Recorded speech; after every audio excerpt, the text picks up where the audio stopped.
The best way to find yourself is to lose yourself in the service of others. Gandhi. As educators, we are constantly in search of knowledge. Knowledge to simplify a concept, to make a lasting impression. Knowledge to provide our students with the best possible learning experience. As I embarked on this journey, with the goal of earning a master's degree, I never expected to take part in a course that would have been a lifesaver my first few years teaching. I received my teaching certificate through an alternative certification program, and I never took an education course, so initially there was a bit of a trial and error teaching. Nonetheless, I taught and still teach using a variety of learning strategies and metacognitive skills that work for me as a student. In fact, because I teach in the same district I graduated from, and in a school only a mile from where I grew up, I feel this allows me to understand my students and their struggles. In fact, their socioeconomic status is not much different than mine from when I attended school. Sharing this commonality allows me to build stronger relationships with my students. They know I can relate to them. The more I read through the text, the more my students' behaviors made sense. And like I said earlier, I wish I had taken this course or a similar one when I began teaching. Also, the latter chapters in the book serve as affirmation and support the instructional practices that I employ in my teaching now. Though my lesson delivery has evolved dramatically in the past decade and a half, the essence of my teaching remains the same: provide students with a variety of learning experiences and provide ample opportunities to demonstrate mastery, most recently through the integration of technology. In fact, this is where my service learning project has led me to. Originally, I began my service project with the intention of volunteering a few hours, share some knowledge with others, and present to park visitors. I made contact with Quinta Mazatlan World Birding Center and scheduled my hours.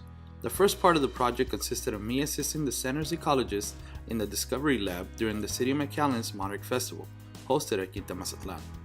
The lab was set up with different learning centers for children. These stations allow children to draw, create, observe, and interact with the expert in the praying mantis zoo. I was there basically to help answer questions and guide children in their learning journey.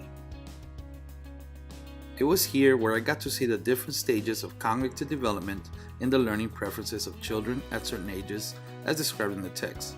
Smaller children were more entertained by a Build-A-Bug station in which they could use modeling clay to create their own insect.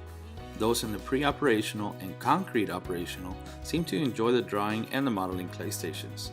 The hands-on concept was very appealing to children.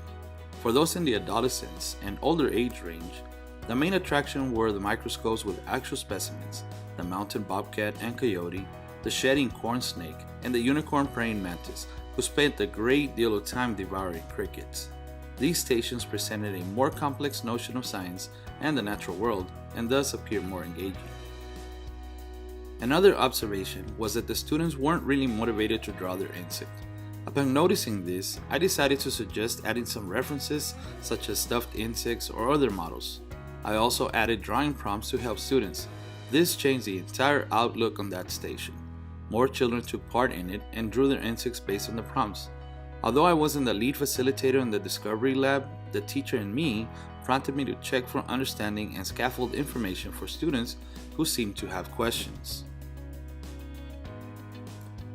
At the same time, I noticed that although the lead facilitator in the Discovery Lab was an insect and ecology expert, he lacked the pedagogy to make content comprehensible for struggling learners.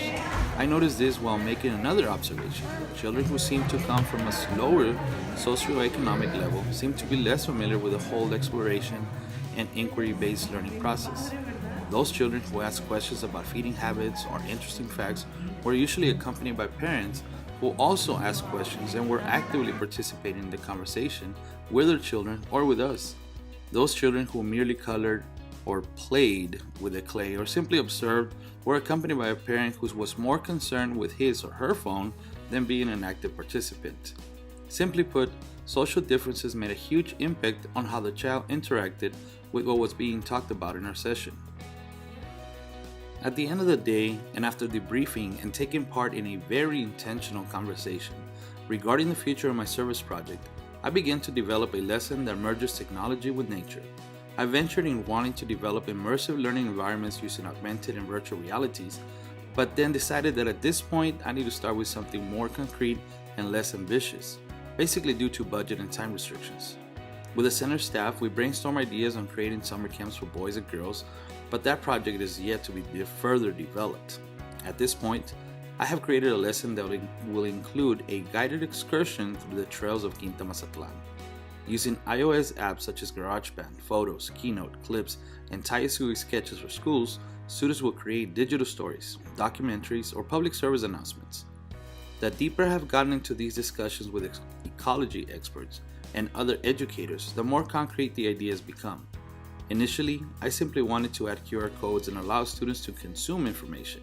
That idea, however, has transformed into a unit where students become curators and creators as they develop content from their park experience.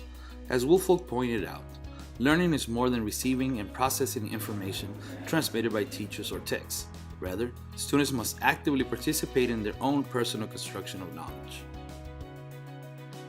With this in mind, and as I reflect on what the text says, I am able to make connections of concepts or instances that were at one point a bit abstract. There is clarity on the path that I am on as an educator. Simply helping students memorize information is not learning. Helping them pass a test is not learning. Teaching them to learn on their own and construct their own knowledge using a variety of strategies and skills, that's learning. Yes, there are many factors that hinder the learning process. Problems at home, social pressures, learning disabilities, poverty, you name it. The point is, as educators, we must find ways to connect our teaching with what matters to our children. We need to develop learning experiences that help close the learning, digital, and most importantly, the opportunity gaps. We need to stay relevant and be innovative. We need to collaborate with others in and out of our field. And most importantly, we must reflect on our practices. This allows us to evaluate our affective, cognitive, and behavioral areas of teaching, thus making us better teachers.